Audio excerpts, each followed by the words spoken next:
бул жумадан алдыңкы жумада ушул жерде эмне жөнүндө маселе кылдык эле? Исраф жөнүндө маселе кылганбыз, же арашан жөнүндө маселе кылдык эле? Исраф жөнүндө маселе кылганбыз. Жарым саатчы 5 мүнөт ошо исрафтын ичинде арашан жөнүндө дагы кошулган, ушул эсте калды. Бирок ушул сөздөрүбүз көпчүлүк ушу арашан баккан агаларыбызга жакпай капы болуп тур. Анткени бир тараптуу сүйлөп койдуңуз деп. Кайсыл сөздөрүмө капы болгон болсо, жалпы үзүр сурайбыз. Ушул жерде капы болбойсуз. Анткени жаңылбаган жак, тайбаган туяк болбойт дейт.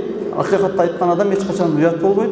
Бул иштихат нерсе болчу. Арашан багуу да кадал, анын эти да кадал, анын арам деген жери жок. Кээ биркилер ушул сөздү да айкалыштырып арам деди. Арам деген сөз болгон эмес, такыр элечи.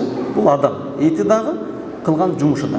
Тыйылган жери эле ошол жанагы авторитет болуш үчүн менде бар деп алып койгон жери бул чектен ашкан болот деп. Каф сүрөсүнүн 31-аятында кулу вашрабу ва ла тусрифу иннаху ла юхиббул мусрифин, жегиле, ичкиле, бирок исраф кылбагыла, чектен ашырбагыла, анткени Аллах Таала исраф кылуучуларды жаман көрөт. Андан кийин Исра сүрөсүнүн 26-аяттан 27-аятка чейин ва ла тубаззир табзира, акчаны ойду келди, оожок иштетпегиле.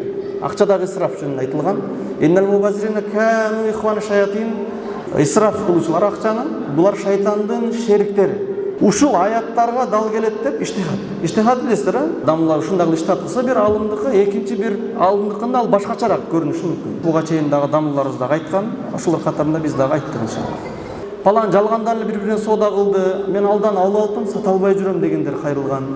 Мен алдым эле ушундай миллиондогон акчага, өлүп калды, ушинтип банкрот болдум дегеннен, ошонун негизинде biz катуураак айтканбыз. Аяттардын негизинде исрафтарды эсептеп келатып, 50.000 долларга, 5 миллионго бир арашан койду алып үйгө авторитет кылып коюп коюш. Бул эми исрафтын катарында кирет деп тыйдык.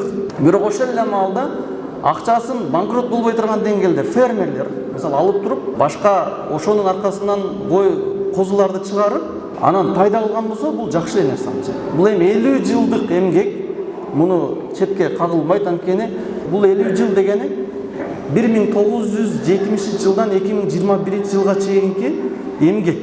Жаңы бир пароданы ойлоп табылган.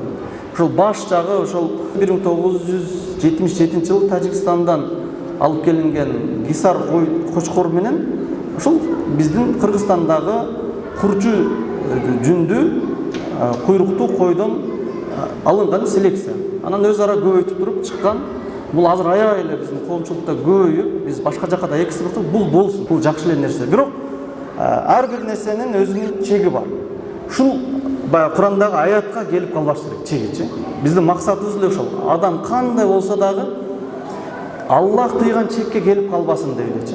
iPhone 17-ни, iPhone 17-ни 170.000 сом, 150.000 сомго чейин түштүчү. Буну эч ким тыя албайт. Алба депчи. Бирок тыя турган жери бар. Кайсыл жеринде бар? Тыя турган жери студенттер 150.000 сомдук iPhone'ду көтөрүп эмне кыласың? Студенттер үчүн бул исраф.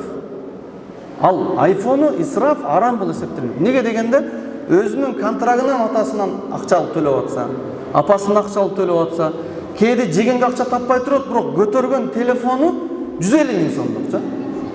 Аны каяктан алдыңыз? Рассрочка алып туруп, окуй турганда, кечке ама үйдө отуруп китеп окуш керек эле. Мешітте барып намаз окуш керек эле. Ошонун ордунда кафелерде, ресторанда иштеп, кара жумуш кылып, ушу iPhone'ду төлөйм деп, эмнеге жаны кыйнап атат дегенде авторитет үчүн.